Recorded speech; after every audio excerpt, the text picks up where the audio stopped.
Assalamualaikum warahmatullahi wabarakatuh. Sahabat Markas Quran yang dimuliakan Allah Subhanahu wa taala, insyaallah pada kesempatan kali ini kita melanjutkan pembahasan kita dengan melafalkan ayat ketiga dalam surat Al-Fatihah. Surat Al-Fatihah menjadi bagian yang sangat penting dalam ibadah kita karena ia merupakan rukun salat. Maka kita wajib ya bagi seorang muslim dan muslimah untuk memaksimalkan ya bacaan Al-Fatihah kita sebaik mungkin. Ayat yang ketiga. Baik, kita masuk saja ya. Saya akan memberikan contoh. Ar-Rahmanir-Rahim. Ar-Rahmanir-Rahim. Ar-Rahmanir-Rahim. Ar-Rahmanir-Rahim.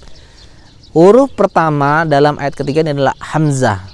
Sebagaimana pembahasan kita sebelumnya, hamzah ketemu dengan huruf hamzah berharokat fathah dibaca dengan tipis ya, tidak boleh dibaca dengan tebal karena terpengaruh dengan huruf setelahnya yaitu ro tafkhim. Maka tidak boleh membaca hamzah dengan o ya, jangan or-rahman, tapi tipis. Senyumkan ar-rahma, ar-rahma, ar-rahma, ar-rahma. Jadi tetap tipis ya. Kemudian bertemu dengan lam as-sakinah, tetapi di sini adalah idgham samsiyah. Maka lam sakinahnya tidak dibaca ya. Tidak dibaca lam sakinahnya, langsung masuk ke dalam huruf ro bertasdid ya.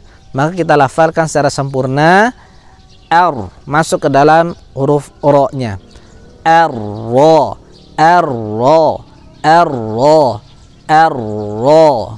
Nah, setelah ro maka bertemu dengan huruf ha as-sakinah.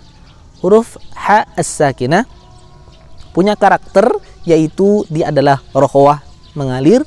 Kemudian dia juga punya hams ya. Juga dia adalah huruf istifal ya. Maka harus alirkan bunyi haknya, jangan putus.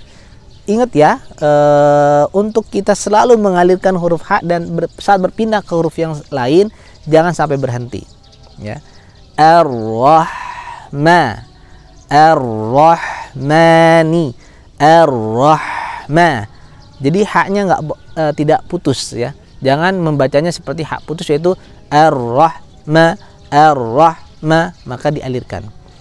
Setelah huruf ha as-sakinah yaitu bertemu dengan huruf mim ya, mim berharokat fathah. Ar-Rahma. Nah, setelah huruf mim ini adalah alif ya, dibaca dengan dua harokat. Nah, hukum di sini disebut sebagai mad tabi'i ya. Mad tabi'i dibaca dengan dua harokat dan tidak boleh terlalu panjang, cepat ya. Ar-Rahmanir-Rahim, Ar-Rahmanir-Rahim. Setelah huruf mim dan alif ya, maka bertemu dengan nun kasrah. Maka sempurnakan huruf nun kasrah ni ya. Ar-Rahmani, Ar-Rahmani.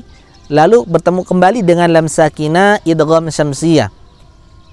Maka lam sakinahnya tidak dibaca, masuk ke dalam huruf ro. Nirro, nirro, nirro ya. Maka bunyikan ro-nya secara tafkhim. Kemudian setelah ro maka bertemu dengan huruf ha berharokat kasroh. Ha berharokat kasroh punya sifat rokhwah, hams, dan dia istifal ya, mengalir. Kemudian dia ada hamsnya, desis, tapi lewat bunyi yang bukan melalui dari pita suara. Kemudian dia juga adalah huruf tipis. Rahim. Nah, setelah huruf ha kasroh bertemu dengan ya mad. Nah, maka dia menjadi mad. Nah, karena bacaan dalam ayat ketiga ini kita wakaf di akhir ayatnya, maka muncullah hukum mad arid lis sukun atau mad yang nampak karena adanya huruf mad yang setelah huruf mad yaitu ada huruf yang disukunkan.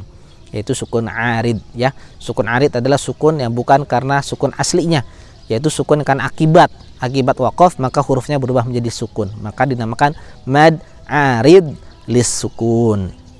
Maka mad arid lis sukun dalam riwayat Syatibiyah boleh dibaca 2, boleh dibaca 4, boleh dibaca 6 harokat.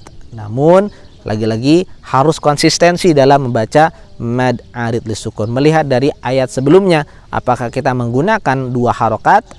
Contohnya 2 harokat adalah Ar-Rahmanir Rahim. 4 harokat Ar-Rahmanir Rahim. Atau 6 harokat Ar-Rahmanir Rahim. Maka kita harus konsistensi dalam melafalkan hukum-hukum yang ada dalam setiap ayatnya. Walafdhu fi nadhirihi kamislihi, yaitu melafalkan setiap huruf hukum yaitu seperti yang serupa dengannya, ya. Maka kalau sebelumnya mad arid lis sukunnya kita baca 2, maka mad arid lis sukun setelahnya juga 2 harokat. Begitu pula mad arid lis sukunnya kita membaca 4 yang sebelumnya, maka mad arid lis sukun setelahnya harus dibaca dengan 4 harokat. Demikianlah, mudah-mudahan bermanfaat, maka banyak-banyak dipraktekkan sehingga menjadi terbiasa. Dan jangan lupa untuk bertalaki kepada guru sehingga nanti bisa dikoreksi bacanya.